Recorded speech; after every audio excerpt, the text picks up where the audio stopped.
Cone Banega crorepati అత్యంత ప్రజాదరణ కలిగిన షో. దీనికి బాలీవుడ్ లెజెండ్ అమితాబ్ బచ్చన్ హోస్ట్గా వ్యవహరిస్తున్నారు. ప్రస్తుతం 16వ సీజన్ కొనసాగుతుంది. ఈ క్రమంలో శుక్రవారం నాటి ఎపిసోడ్లో వృద్ధ దంపతులు హాట్ సీట్లోకి వచ్చారు.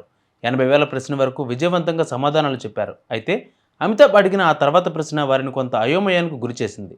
సమాధానం తెలియకపోవడంతో వారి లైఫ్ లైన్ను వినియోగించుకోవాల్సి వచ్చింది. దాని విలువ ఎంతో తెలుసా? అక్షరాల రూ. 1,60,000.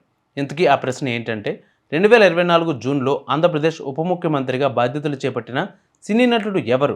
దానికి పవన్ కళ్యాణ్, చిరంజీవి, నాగార్జున, బాలకృష్ణ అనే ఆప్షన్లు అమితాబ్ వారికి ఇచ్చారు. అయితే వారికి ఈ ప్రశ్నకు సమాధానం తెలియలేదు. దీనితో లైఫ్ లైన్ వినియోగించుకుని ఆడియన్స్ పోల్ని ఎంపిక చేసుకున్నారు. 50% పైగా పవన్ కళ్యాణ్ అనే ఆడియన్స్ పోల్ చేశారు. దీనితో వారు కూడా అదే ఆప్షన్ను లాక్ చేశారు.